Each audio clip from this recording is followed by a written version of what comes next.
नमस्कार, न्यूज़ 24 के खास कार्यक्रम आमने सामने में आपका स्वागत है। आज मेरे साथ एक ऐसे नेता हैं जिनका मैंने जब भी इंटरव्यू किया तो वो अपने पिताजी के साथ थे।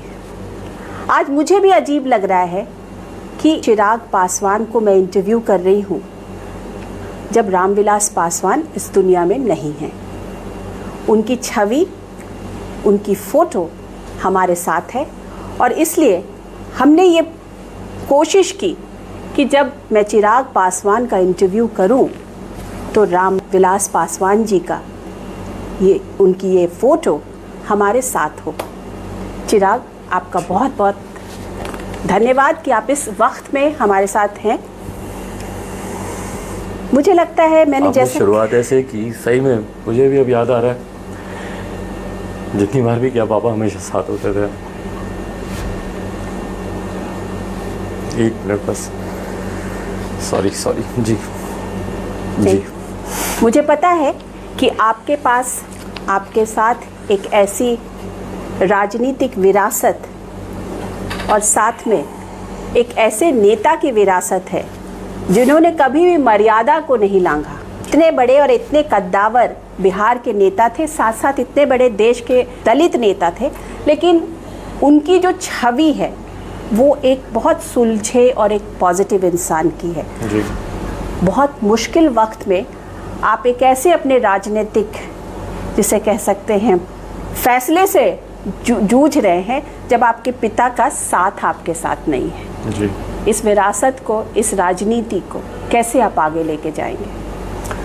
पापा ने ही मुझे इतना तैयार किया है, मुझे इतना समझदार बनाया है, उन्हीं का अंश हूँ, उन्हीं के संस्कार हैं मुझ में। और मौजूदा फ़ैसले का जो आप जिक्र कर रही हैं, इसमें पूरी तरीके से पापा की ये सोच थी। पापा ये चाहते थे। मुझे याद है कि जब वो बीमार भी थे और अस्पताल में थे, एक लंबे समय से वो अस्पताल में भी थे, तो मेरी अधिकांश जितनी भी बातें उनसे राजनीति को या मौजूदा परिस्थिति को लेकर होती थी, अस्पताल में ही उनसे होती थी। और उस वक्त वो इस बात को मुझे प्रमुखता से कहते थे कि जब तक अकेले नहीं जाओगे तब तक पार्टी को हम लोग जिस स्तर पर लेकर जाना चाहते हैं वहाँ तक हम पार्टी को वो मजबूती नहीं दे पाएंगे। कई बार वो मुझे इंस्टिगेट भी करते थे, उकसाते थे कि अरे 2005 में अगर मैं ये फ़ैसला ले सकता हूँ तो तुम लोग तो अभी जवान हो, तुम लोग क्यों नहीं ये फ़ैसला लेते हो, किस बात का डर है तुम्हें, क्यों डर रहे हो, पार्टी को हम लोग को आगे लेकर जाना है। और एक बात उन्होंने हमेशा कही कि कभी विचारधारा से कॉम्प्रोमाइज़ नहीं करना। उन्होंने 2005 का अपना खुद का उदाहरण दिया कि देखो 2005 में लोग कहते हैं कि मैंने अपनी पार्टी ख़त्म कर दी, सब खत्म हो गया, पर मैंने अपनी विचारधारा से मैंने उस वक्त कॉम्प्रोमाइज़ नहीं किया। आज अगर तुम दिल से, अगर तुम नीतीश जी के साथ नहीं हो, उनके विचारों के साथ नहीं हो, उनके विकास की सोच के साथ नहीं हो, तो क्यों तुम इस गठबंधन में हो, क्यों तुम उनके साथ तुम आगे बढ़ रहे हो। उन्होंने मुझे प्रमुखता से ये बात बोली कि आज अगर तुम्हारी वजह से मौजूदा मुख्यमंत्री पुनः 5 साल के लिए अगर प्रदेश के मुख्यमंत्री अगर वो बनते हैं तो तुम अपने आप को आने वाले 5 साल, 10 साल, 15 साल का तुम कभी माफ़ नहीं कर पाओगे कि तुम्हारी वजह से बिहार 5 साल और पीछे चला गया। तो जो तुम्हें सही लगता है वो निर्णय लो, अकेले चलने में कभी मत डरो। अकेले चलोगे, अपना उदाहरण देते थे, बोलते थे कि 60 के दशक में कौन था मेरे साथ। आज मुझे मेरे ऊपर परिवारवाद के आरोप लगाए जाते हैं, बट हकीकत यह है कि जब मैं अकेला राजनीति में चला था, मेरा पोस्टर लगाने वाला मेरा भाई था। आज रामविलास पासवान को सब रामविलास पासवान के नाम से जानते हैं, बोलते हैं। आज जब मैं अगर आवाज़ देता हूँ, हज़ारों करोड़ों लोग खड़े हो जाते हैं।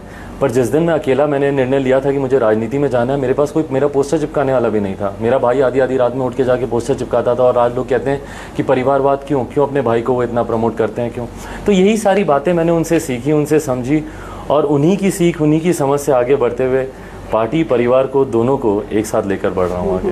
अच्छा, ये बताइए कि आप नीतीश जी के साथ क्यों नहीं आए? जेडीयू के लोग तो ये आरोप भी लगाते हैं कि जब 19 में उनको वोट लेना था तब उन्होंने अपनी कॉन्स्टिट्यूएंसी में आप लेके गए थे, नीतीश जी को आप लेके गए थे। तो ऐसा क्या हो गया 1 साल में कि आज आप उनसे इतने नाराज़ हैं? देखिए, नीतीश जी के साथ हम लोग कभी रहे ही नहीं। अगर आप 2005 के चुनाव की बात करें, 2010 के चुनाव की बात करें, 2015 में भी वो महागठबंधन के साथ चले गए थे। एक परिस्थिति रातों रात ऐसी उत्पन्न हुई कि माननीय मुख्यमंत्री महागठबंधन का साथ छोड़कर मौजूदा गठबंधन का हिस्सा बने, हमारे एनडीए गठबंधन में वो रातों रात वापस आए। जिसकी बहुत ज़्यादा जानकारी, बहुत ज़्यादा चर्चा सहयोगियों के भी बीच नहीं हो पाई। वो परिस्थिति ऐसी थी, और ये मैं भारतीय जनता पार्टी को पूरी तरीके से I give this benefit of doubt कि वो उस वक्त ज़्यादा चर्चा का मौका ही नहीं था। परिस्थिति वर्ष मजबूरन हम लोग को उस गठबंधन का हिस्सा रहना पड़ा। वो समय ऐसा था कि उसके तुरंत बाद लोकसभा के चुनाव सर पर थे। 1.5 साल के भीतर ही लोकसभा के चुनाव होने वाले थे। ऑल्टरनेटिव अलायंस या इसको लेकर ज़्यादा चर्चा का समय नहीं था। बट हाँ, माननीय मुख्यमंत्री जो कहते हैं कि उनकी वजह से लोक जनशक्ति पार्टी के सांसद जीत कर आए, मैं इस बात को बहुत स्पष्ट रूप से बोलता हूँ, और मैं इस बात को प्रमाणित भी कर सकता हूँ कि लोकसभा के चुनाव में कोई लोकसभा की लोक जनशक्ति पार्टी की ऐसी सीट नहीं थी जिसको माननीय मुख्यमंत्री ने हराने का प्रयास नहीं किया हो। मेरी खुद की लोकसभा की अगर मैं जिक्र करूं, वहां पर उनके पार्टी के जितने वरिष्ठ नेता थे, उनके पूर्व मंत्री से लेकर उनके मौजूदा विधायक के प्रत्याशी जो लोग थे, उन्होंने मुझे हराने का व्यक्तिगत प्रयास किया। हैं कि आपको क्या नीतीश कुमार ने हराने की कोशिश की थी? जी, मुझे ही नहीं, हमारी 6 लोकसभा सीट पर कोई लोकसभा सीट ऐसी नहीं है जहां पे उनके सिटिंग विधायकों ने हम लोगों का विरोध नहीं किया। भले उनके वो परबत्ता के विधायक हो, खगड़िया की सीट हो, या मेरी लोकसभा में शेखपुरा के उनके विधायक हो, उनकी सीट हो, या हाजीपुर में इस तरीके का प्रयास किया हो, या समस्तीपुर में इस तरीके का, कोई हम लोग की ऐसी लोकसभा की सीट नहीं थी। अभी क्यों ये बात उस वक्त आपने नहीं कहा? कितनी बार उस वक्त आप माननीय मुख्यमंत्री जी से पूछिएगा, कितनी बार पापा ने मुख्यमंत्री जी से बात कर उनको बताकर, भाजपा के भी कई वरिष्ठ नेताओं को हम लोगों ने, बिहार के सुशील मोदी जी वगैरह, उनको हम लोगों ने इस बात की जानकारी दी थी। मुख्यमंत्री जी से पापा ने निरंतर इस बारे में वो उनको जानकारी देते रहे कि आप लोग के लोग वहाँ पे हम लोग के साथ गलत कर रहे हैं, वहाँ पे गलत कर रहे हैं, वहाँ पे गलत कर रहे हैं। तो अविश्वास का माहौल तो डे 1 से था ही। यही कारण भी है कि जब उनकी सरकार में हमारे एकमात्र जो मंत्री थे, लोकसभा का चुनाव जीतने के बाद पशुपति कुमार पारस जी, मेरे चाचा जी, जब वो हाजीपुर से सांसद बने, तो उसके बाद उन्होंने किसी को दोबारा अपनी कैबिनेट में शामिल ही नहीं किया। और एकमात्र जो रास्ता था हमारे पास मुख्यमंत्री जी तक अपनी बातों को पहुंचाने का, क्योंकि मेरे फ़ोन तो वो उठाते नहीं, मेरे पत्रों का वो जवाब देते नहीं, तो एकमात्र जो रास्ता था कैबिनेट मंत्री के माध्यम से, वो भी रास्ता बंद हो गया पूरी तरीके से। फिर भी आप लोग एनडीए के साथ रहे, और हर किसी को पता है कि नीतीश कुमार अगर मुख्यमंत्री हैं तो बीजेपी की सपोर्ट से हैं। आज आपको और आपकी पार्टी को बीजेपी का बी टीम कहा जा रहा है। बिहार में अगर मुख्यमंत्री जी नीतीश कुमार जी इतने दिन से रहे हैं, तो बिना बिहार के में बीजेपी की सपोर्ट के तो वो रहे नहीं हैं। तो आज ये क्यों? इतनी बड़ी बात आपने इतनी सहजता से बोल दी। मुख्यमंत्री चिढ़े ही मुझसे सबसे ज़्यादा इसी बात से ही है, क्योंकि मैंने भी कहा था कि भारतीय जनता पार्टी की कृपा से वो मुख्यमंत्री बने हुए हैं। उनको ये बात पसंद नहीं आती अगर उनको कोई ये कहा जाए। सारा ठीकरा नीतीश कुमार पर, why not on BJP ministers? Ma'am, ये बहुत ऑब्वियस है। मतलब इसको आप देखेंगे, जो नेतृत्व करता है, डेप्टी चीफ मिनिस्टर, मैम ये जो नेतृत्व करता है, आई थिंक ये बहुत ऑब्वियस है। सारी जिम्मेदारी जो नेतृत्व करता है उनके ऊपर आती है, और खास तौर पर नेतृत्व अगर हमारे मौजूदा मुख्यमंत्री नीतीश कुमार जी जैसा हो, ये हर कोई जानता है। अगर आप जनता दल यूनाइटेड के भी नेताओं से अगर आप पूछेंगे, उनके मंत्रियों से भी पूछेंगे, कितने ऐसे नीतिगत फैसले होते हैं जिनकी मंत्रियों को भी जानकारी मीडिया के माध्यम से ही मिलती है, जब वो अखबारों में छप जाते हैं या न्यूज़ चैनल्स पे आ जाते हैं। तो माननीय मुख्यमंत्री इस बात में विश्वास ही नहीं करते कि वो सबकी सहमति से या सबको इकट्ठा करके कोई फैसले लें। मैं दावे के साथ कह सकता हूँ कि जितने भी फैसले लिए गए हैं उसमें भारतीय जनता पार्टी के किसी भी नेता की कोई सहमति नहीं होगी। 7 निश्चय ही सबसे बड़ा उदाहरण है। जब आप एनडीए का हिस्सा भी बने, आपने महागठबंधन का वही एजेंडा आपने कंटिन्यू किया। जब आपने सरकार बदली, मुझे तो समझ में ही नहीं आना कि सरकार बदली तो बदला क्या, आपकी कार्यशैली तो वही रही, सिर्फ एक उप मुख्यमंत्री का पद बदल दिया गया। पहले तेजस्वी थे और उसकी जगह आप सुशील मोदी जी आ गए। बदला क्या उसमें? कार्यशैली, आपकी नीति, आपकी गवर्नेंस की जो पॉलिसी है वो कंटिन्यू रही। बीजेपी के लिए फिर नीतीश क्यों इतने जरूरी है और क्यों बीजेपी उनको लेके चल रही है? ये चीज़ें मैं भारतीय जनता पार्टी से और उनके शीर्ष नेताओं से, और खासतौर पर जो उनके केंद्रीय नेता हैं, मैं उनसे मैं सीखता हूँ कि एक बार अगर कमिटमेंट किया, आज अगर माननीय मुख्यमंत्री जी किसी मुश्किल के दौर से गुजर रहे हैं, आज अगर उनकी लोकप्रियता समाप्ति की कगार पर है या जनता के बीच उनका इतना आक्रोश है, उस घड़ी में भी हमारे प्रधानमंत्री जी, हमारे गृह मंत्री जी उनके साथ खड़े हैं, क्योंकि उन्होंने बहुत पहले उनसे ये वादा किया था कि विधानसभा के चुनाव में नेतृत्व उन्हीं का ही होगा। मैं भी सीखता हूँ कि अगर आप अपनी बात को इस तरीके से कहें, उस पर अडिग रहना भी ज़रूरी है, और इस बात से मैं सही में सीखता हूँ और इस बात का मैं श्रेय भाजपा को देता हूँ। जब आपके पिताजी थे तो उन्होंने आपको ये कहा था कि चाहे अकेले भी लड़ना पड़े तो 15% जो वोट है वो आपको आएगा। तो 15% बिहार में एक बड़ा मायने रखता है वोट का। तो भी उसके बावजूद भी बीजेपी ने नीतीश जी का साथ दिया, आपको छोड़ दिया, आपके साथ वो नहीं खड़े हैं। कह रहे हैं कि प्रधानमंत्री की फोटो भी नहीं लगा सकते आप। मैम, मुझे फ़ोटो लगाने की ज़रूरत भी नहीं है। और मैं कहाँ लगा रहा हूँ फ़ोटो। मेरे कोई एक प्रचार सामग्री में दिखा दीजिए जहाँ पे प्रधानमंत्री जी की फ़ोटो का इस्तेमाल किया हो, कोई एक होर्डिंग, बैनर, पोस्टर, मेरा मैनिफेस्टो अभी आजकल मैं रिलीज़ कर रहा हूँ, कहाँ पे। और मुझे फ़ोटो लगाने की ज़रूरत नहीं है, मेरे तो दिल में है प्रधानमंत्री, मैं उनके विचारों के साथ जुड़ा हुआ हूँ। फ़ोटो लगाने की ज़रूरत उनको है जिनके विचार उनसे नहीं मिलते, उनको ये दिखावा करने की ज़रूरत है। माननीय मुख्यमंत्री जी को उनकी तस्वीर ज़रूर साथ में लगाने की ज़रूरत है। क्यों? क्योंकि निरंतरता में माननीय मुख्यमंत्री जी ने हमारे प्रधानमंत्री जी की नीतियों का विरोध किया। धारा 370 की बात हो, ट्रिपल तलाक की बात हो, NRC CA को तो लेकर उन्होंने विधानसभा में उसके खिलाफ प्रस्ताव पारित किया, जहाँ एक तरफ हमारे प्रधानमंत्री जी उसको लेकर बहले हुए भ्रम को दूर करने की कोशिश कर रहे हैं, माननीय गृह मंत्री जी देश भर में घूम घूम कर उसको लेकर जो आक्रोश उत्पन्न हो रहा है उसको दूर करने की कोशिश कर रहे हैं, हमारे मुख्यमंत्री उसके खिलाफ प्रस्ताव पारित कर रहे हैं विधानसभा में। तो एक के बाद एक उनका विरोध तो हमारे मुख्यमंत्री जी ने किया, तो इसलिए उनको तस्वीर लगाने की ज्यादा जरूरत है, क्योंकि जनता देख रही है कि आप उनके विरोध में खड़े होते हैं। नीतीश जी के लोग कहते हैं कि ये बीजेपी और LJP की फिक्सिंग है। फिक्सिंग, मैं चाहूंगा कि थोड़ा सा श्रेय मुझे दें। मेरी एक अपना राजनीतिक दल है, मेरा एक अपना बुद्धि विवेक है, पिताजी के 51 साल के सक्रिय बेदाग राजनीति का अनुभव का लाभ है मेरे पास। मेरे अपने फैसले लेने की मुझ में काबिलियत है, तो कुछ फैसले मुझे बिना किसी की फिक्सिंग के, हाँ इतना ज़रूर है कि मैंने भारतीय जनता पार्टी के शीर्ष नेताओं को, JP नड्डा जी से मेरी निरंतरता में मेरी मुलाकातें हुई पिछले दिनों, और उनको मैंने स्पष्ट रूप से ये सारी जानकारी मैंने उनके समक्ष रखी थी। मेरा सिर्फ एक ही मात्र लक्ष्य था। मैं मीडिया में मैं सुनता था, मेरे बारे में कहा जाता था कि दबाव के लिए राजनीति कर रहे हैं, ज़्यादा सीटों के लिए राजनीति कर रहे हैं, जबकि हकीकत में मेरी आज तक मेरी जितनी मुलाकातें नड्डा जी से हुई हैं या आदरणीय अमित शाह जी से हुई हैं, एक मुलाकात में मैंने सीटों की संख्या को लेकर कोई चर्चा नहीं, टुवर्ड्स द एंड तक कभी कोई चर्चा नहीं हुई। सिर्फ एक मेरी चर्चा होती थी कि Bihar first, Bihari first vision document, मैंने बहुत मेहनत से लगभग 4 लाख से ज़्यादा लोगों की सुझाव से मैंने उसको तैयार किया है। लंबे समय से मैं उस पर काम कर रहा हूँ। मैं सात निश्चय के साथ काम नहीं कर सकता। अगर मेरा Bihar first, Bihari first agenda अगर उसमें शामिल होता, उसके बाद फिर हम लोग संख्या पे बात करते कि आप कितनी दे रहे हैं, नहीं दे रहे हैं। और ज़्यादा सीटों की तो चर्चा कहाँ से, मैं तो अपने अधिकार मांग रहा हूँ। मैं अगर 42 की जगह अगर मैं 45 सीटों की मांग करता, 50 की करता, 55 की करता, तब मैं ज़्यादा सीटें मांग रहा हूँ। मैं अगर अपने हक की लड़ाई लड़ रहा हूँ, उसको अगर ज़्यादा सीटें कहना है तो मुझे नहीं लगता कि वो उचित है। और संख्या पे तो कभी, खैर बहरहाल हम लोग उस स्टेज तक ही नहीं पहुँचे कि कभी संख्या की चर्चा हो। अच्छा, मैं ये समझना चाहती हूँ कि चिराग जो हैं वो किंग बनना चाहते हैं या किंग मेकर? मैं बिहार को नंबर 1 बनाना चाहता हूँ, ना मैं किंग बनना चाहता हूँ, ना किंग मेकर बनना चाहता हूँ। मैं एक कार्यकर्ता, मैं एक आम बिहारी की भूमिका में मैं बहुत खुश हूँ।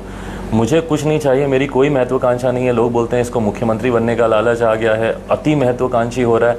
मैं आपके माध्यम से स्पष्ट कर दूं, चिराग पासवान कोई मुख्यमंत्री की रेस में नहीं है। मेरा लक्ष्य है कि हाँ, डबल इंजन की सरकार हमारे प्रदेश में हो। जैसे केंद्र में भारतीय जनता पार्टी के नेतृत्व में सरकार है, वैसे ही प्रदेश में भी भारतीय जनता पार्टी के नेतृत्व में सरकार होनी चाहिए। मैं इस भूमिका में ज़रूर हूँ कि भारतीय जनता पार्टी का मुख्यमंत्री बने, बट उससे ज़्यादा मुझे कुछ नहीं चाहिए। तो बीजेपी के तमाम जो जिन नेताओं को टिकट नहीं मिल रहा, उनको आप टिकट क्यों दिए चले जा रहे हैं? हर वो व्यक्ति जो बिहार फर्स्ट, बिहारी फर्स्ट की सोच के साथ जुड़ा हुआ है, हर किसी का स्वागत है। मैं चाहता हूं कि लोक जनशक्ति पार्टी में हर वो बिहारी जुड़े जो बिहार फर्स्ट, बिहारी फर्स्ट की सोच के साथ है। लोग तो यही कह रहे हैं कि कहीं इनएडवर्टेंटली आप कहीं तेजस्वी को तो नहीं हेल्प कर रहे हैं, क्योंकि अगर आप वोट काटेंगे JDU का या भी जिसका भी, तो अल्टीमेटली उसका गेनर तो कोई तो होगा ना, वो किसी को तो वोट मिलेगा। उसके हो सकता है कि तेजस्वी ज़्यादा सीट से जीत जाए, RJD ज़्यादा सीट से जीत जाए। पर क्यों बिहार फर्स्ट, बिहारी फर्स्ट नहीं जीत सकता? क्यों मैं किसी को जिताऊंगा ही या मैं किसी की बी टीम ही होके काम करूंगा? Chirag Paswan as a individual युवा बिहारी हूँ। और ये पता मैम, ये सोच मैं समझता हूँ ये कहाँ से आती है। ये हमारे मुख्यमंत्री ना हमेशा युवाओं को लेकर कहते हैं ये अनुभवहीन है, इनको तो जानकारी नहीं है, ये लोग तो पढ़ता ही नहीं है, ये लोग तो कुछ जानता ही नहीं है। ये मुख्यमंत्री जी की भाषा है। इतनी युवा विरोधी शैली का वो इस्तेमाल करते हैं। उनको लगता है कि जब तक आपके बाल सफ़ेद नहीं हो, आपका पेट निकला हुआ नहीं हो, आपकी कमर झुकी हुई नहीं हो, तब तक आपको बुद्धि नहीं आती। मैं मानता हूँ अनुभव बहुत चीज़ें सिखाता है, मैं इस बात को भी मैं बहुत ही विनम्रता से मानता हूँ। युवा जोश के साथ जब तक अनुभव नहीं जुड़े तब तक शायद आप कामयाब नहीं होंगे। पर वो अनुभव मेरे पिताजी का 51 साल का मेरे साथ है। युवा जोश है, नई सोच है मुझ में। भाई मैं आज की तारीख में अगर मैं नई सोच लेकर आ रहा हूँ, आप बोलते हैं कि राजस्व की कमी है, मैं आपको बताता हूँ कि आप राजस्व कैसे बढ़ाएं। हमारा बिहार में अनंत संभावनाएं हैं जहाँ पे आप रिलीजियस टूरिज्म के तौर पर आप राजस्व बढ़ा सकते हैं। टूरिज्म को आप अगर प्रमोट करें, आप उसके एक अच्छा होटल नहीं है हमारे बिहार में, आप कैसे टूरिज्म को प्रमोट करेंगे? लास्ट टाइम आपने इन्वेस्टर समिट कब आपने ऑर्गेनाइज किया, मुझे नहीं याद। जब तक आप सिंगल विंडो क्लियरेंस नहीं देंगे, आप कैसे आप इन्वेस्टर्स को इन्वाइट करेंगे और उनको यहाँ पे अपना काम करने के लिए आप प्रोत्साहित करेंगे? लैंड रिफॉर्म्स यहाँ पे बदलने की हम लोग को बहुत ज़्यादा ज़रूरत है। इन सारी चीज़ों पर आप सोचते ही नहीं। और उसके बाद मुख्यमंत्री कहते हैं कि बिहार में तो इंडस्ट्रीज आ नहीं सकती, क्यों? क्योंकि यहाँ का भूगोल ऐसा है, पानी से घिरा हुआ इलाका है। तो पंजाब भी तो पानी से घिरा हुआ है, हरियाणा भी तो पानी से घिरा हुआ है। पर अगर आपने ही हाथ खड़े कर दिए, अगर आपका विजन ही सैचुरेट हो गया है, तो आप आगे का सोचेंगे ही नहीं। बट जब युवा इन सोच के साथ आते हैं तो बोलते हैं कि भाई ये लोग तो अनुभव ही तो हैं। एक चीज देखी गई, जब अभी आपके पिताजी का पार्थिव शरीर आया था तो नीतीश जी थे वहाँ पे, उन्होंने बड़े आदर और उससे वो थे वहाँ पे। क्या वो आपसे मिले उसके बाद? क्या वो आपसे मिलने आए उसके बाद? क्या उन्होंने आपके साथ फिर आके घर पे संवेदना आपको, आपकी माँ को दिया? नहीं, कभी भी नहीं। मेरी 3 बार इस दौरान उनसे मुलाकात हुई। जब पिताजी को लेकर हम लोग पटना पहुँचे, एयरपोर्ट पे उनसे मुलाकात हुई। दूर से ही एयरपोर्ट पे तो शायद उनसे प्रणाम पाती भी नहीं हुई, मैंने ज़रूर उनको प्रणाम किया था, उन्होंने देखा नहीं उस तरफ। दूसरी मुलाकात नहीं, उस वक्त नहीं देखा, एयरपोर्ट पर नहीं देखा। विजुअल्स आप सबके पास होंगे, सारे कैमरास थे उस वक्त वहाँ पे। मैं ज़रूर उम्मीद कर रहा था, क्योंकि पिताजी के साथ उन्होंने काम किया है। व्यक्तिगत तौर पर पापा ने हमेशा सबसे बहुत अच्छे संबंध रखे हैं। मुझे नहीं लगा था कि व्यक्तिगत तौर पर इतनी खटास होगी कि उनको मैंने हर मन से मैंने उनको अपना पिता तुल्य, अभिभावक तुल्य कहकर मैंने हमेशा उनको संबोधित किया। और वो सम्मान, वो आदर आज भी है। पिताजी के साथ जिन लोगों ने काम किया, हर उस व्यक्ति के लिए मेरा उतना ही सम्मान, आदर है। और सबसे बड़ी बात, मुझसे उम्र में वो बहुत बड़े हैं, मुझसे राजनीतिक अनुभव में वो बहुत बड़े हैं। आज भी वो मिलेंगे, मैं हमेशा उनके पाँव छूकर उनको प्रणाम करूँगा, क्योंकि वो सम्मान के वो हकदार हैं। पर हाँ, मैं ज़रूर उम्मीद कर रहा था कि एक बार आकर ज़रूर मेरे कंधे पर वो हाथ रखेंगे, एक शब्द बोलेंगे कि कोई बात नहीं, जो हुआ सब ठीक हो जाएगा। प्रधानमंत्री जी लगभग 5-7 मिनट तक उन्होंने मुझे गले लगाकर कंधे पर हाथ रखकर सांत्वना देते रहे। उम्मीद कर रहा था कि यहाँ पर मुख्यमंत्री जी शायद करेंगे, ज़रूरत थी मुझे मैम। दोबारा उनसे मुलाकात विधानसभा में हुई, वहाँ पर भी उन्होंने इग्नोर किया मुझे। तीसरी बार मेरी उनसे मुलाकात जब उनको घाट पर लेकर गए, वहाँ पे मुख्यमंत्री जी मौजूद थे, तो उस वक्त भी मैं मुख्यमंत्री जी के पास गया, दूर से मैंने प्रणाम किया। उस वक्त भावनाओं पे मेरा कंट्रोल नहीं रह पाया, मैं थोड़ा सा इमोशनल हुआ, पर उस वक्त भी मुख्यमंत्री जी ने दूर से प्रणाम किया। और बस उसके बाद उनसे कभी कोई बातचीत नहीं हुई। एक बात बताइए कि चिराग पासवान से मुख्यमंत्री जी को इतनी चिढ़ क्यों? नीतीश कुमार को इतनी चिढ़ क्यों? मैं नहीं जानता। मैं पिछले साल का मैं जिक्र करूंगा, मुझे लगता है शायद बिहार फर्स्ट, बिहारी फर्स्ट जब मैंने यात्रा शुरू की, उससे वो शायद मुझसे ज़्यादा नाराज़ हो गए। मैं पिछली बार जब लोकसभा के उपचुनाव हुए थे, जब चाचा जी का निधन हुआ था, तो मेरे छोटे भाई प्रिंस वहाँ से उनकी सीट से जीते थे, और मैं प्रिंस को आशीर्वाद दिलाने के लिए मुख्यमंत्री जी के पास लेकर गया था। और उस वक्त मैंने कहा था कि सर, मैं इस तरीके से बिहार फर्स्ट, बिहारी फर्स्ट यात्रा मैं शुरू कर रहा हूँ, संभवतः लोगों की तरफ से, क्योंकि एक लंबे समय के बाद सरकार का कोई सहयोगी इस तरीके की यात्रा पर निकल रहा था। सबसे बड़ी नाराज़गी अपराध को लेकर लोगों के बीच में थी। लोगों ने इस बात को कहा कि भैया यहाँ पे 100 नंबर ही नहीं काम करता। मेरी शुरुआत नालंदा ज़िले से हुई थी, मुख्यमंत्री जी का गृह जिला है, वहीं पे 100 नंबर नहीं काम करता, तो अपराध पे नियंत्रण कैसे आएगा? मुख्यमंत्री जी के संज्ञान में जब ये सारी बातें एक एक करके, शिक्षकों का इतना आक्रोश था, इंफ्रास्ट्रक्चर को लेकर सड़कें बहुत सी जगह बहुत ज़्यादा ख़राब थी, इन सब बातों को जब मैं उनके संज्ञान में देने लगा, तो उसके बाद उन्होंने पूरी तरीके से संवादहीनता साध ली। एक बात बताइए चिराग, की इतनी सारी बातें जो सब आपके साथ गुजर रही थी, तो आपने बीजेपी के लीडर्स को ये बताया नहीं? मौखिक और लिखित दोनों तौर पे बताया। जो भी समस्याएं मेरे संज्ञान में आई माननीय मुख्यमंत्री जी की संवादहीनता को लेकर, वो मैंने गृह मंत्री जी को भी पत्र लिखा।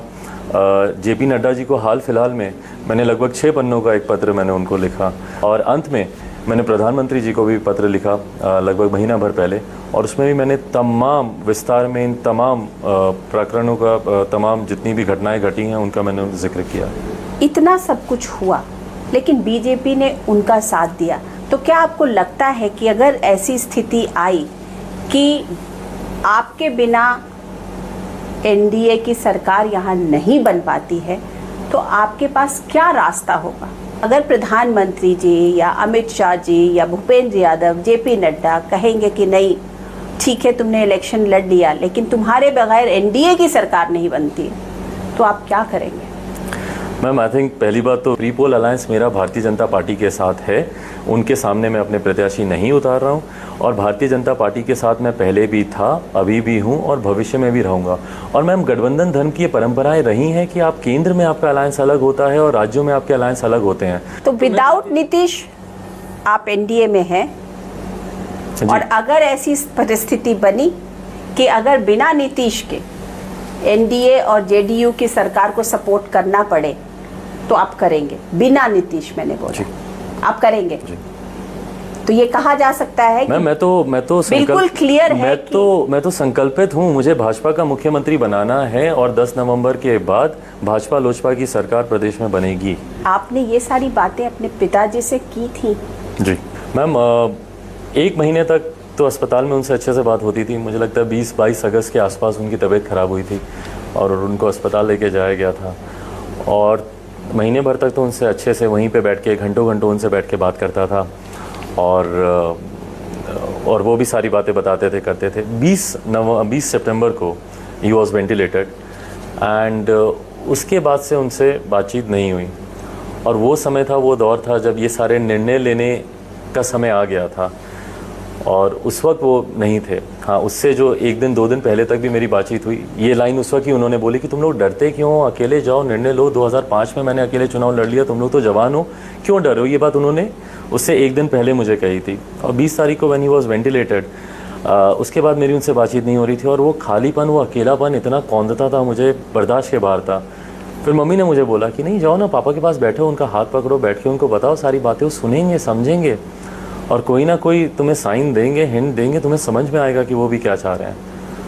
और उसके बाद फिर मैं रात भर पापा के पास बैठता था, उनका हाथ पकड़ता था, उनको सारी बातें बताता था कि और मैं अभी भी करता हूँ, जब भी अकेला महसूस करता हूँ, पापा की तस्वीर के पास आता हूँ, बैठता हूँ, बताता हूँ उनको कि मैं क्या कर रहा हूँ, और हैं वो मेरे साथ, रहेंगे हमेशा। बट ये एक बहुत बड़ा आपका निर्णय इस स्टेज में हुआ, और जबकि पिता भी नहीं है, तो you have walked on your own path now. Destiny का कुछ पता नहीं है, नहीं पता। डेस्टिनी ऊपर भी जाती है, नीचे भी जाती है। चिराग उसको फेस कर पाएंगे? बिल्कुल मैम, पापा ने मुझे इतनी हिम्मत दी है, and he continues to give me the strength. और उन्होंने कहा था कि अकेले चलने से कभी नहीं डरना, ये line repeatedly he has said अपने अनुभव से। जैसा मैंने बताया कि उन्होंने बोला था जब उन्होंने खुद से शुरुआत की थी, सिर्फ चाचा थे साथ उनके, तो उन्होंने हमेशा मुझे ये कहा कि अकेले चलने से कभी मत डरना, बस इस बात को सुनिश्चित करना कि तुम्हारी डगर सही है, तुम्हारा रास्ता सही है। Ma'am, this gives me so much of confidence. मुझे आयोटा % का डाउट नहीं है, क्योंकि मुझे पता है कि मेरा रास्ता सही है, मेरा विजन सही है। पापा बोलते हैं कि नेता के पास नियत और नीति की सबसे ज़्यादा ज़रूरत होती है। नीति मेरे पास है, बिहार फर्स्ट, बिहारी फर्स्ट। नियत मुझे पापा ने दिया, उन्हीं का अंश हूँ, उन्हीं के संस्कार हैं, उन्होंने मुझे दिया। मुझे पता है कि मैं कुछ गलत नहीं कर रहा हूँ। मैं अगर आज माननीय मुख्यमंत्री जी के सामने खड़ा हूँ, मुझे पता है कि मुख्यमंत्री जी अब सैचुरेशन पे हैं, नहीं है उनका वो vision.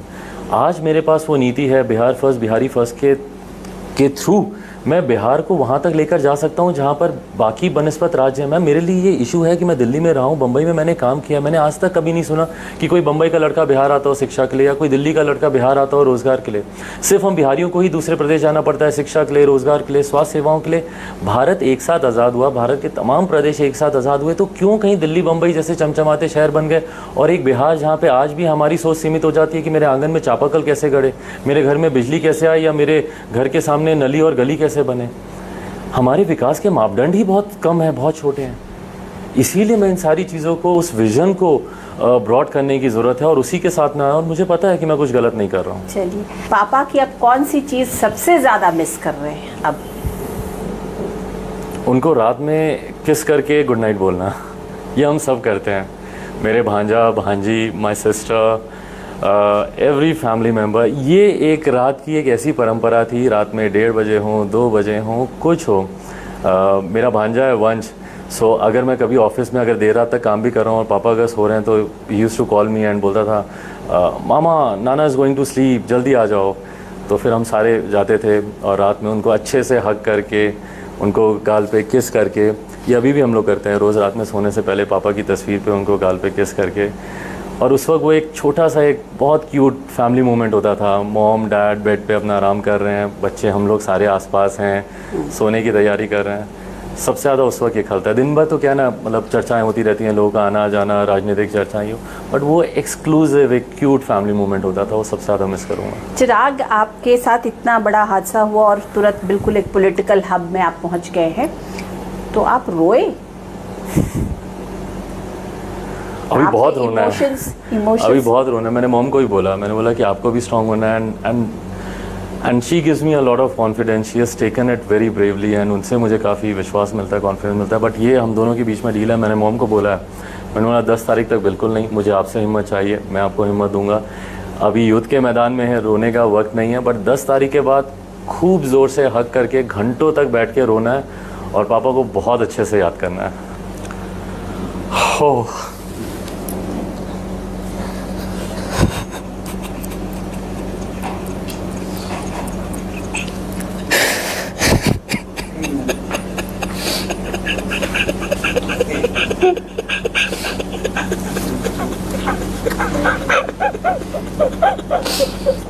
I never did this without Papa. We know he is there with you. इसलिए मेरे लिए बहुत ज़रूरी था कि वो फ्रेम में रहे। उनका आशीर्वाद है, It's with you. चलिए चिराग, हमसे बात करने के लिए आपका बहुत बहुत शुक्रिया, थैंक यू सो मच। तो ये थे लोक जनशक्ति पार्टी के नेता चिराग पासवान आमने सामने में। मैं अनुराधा प्रसाद आपसे फिर मिलती हूँ, तब तक के लिए नमस्कार।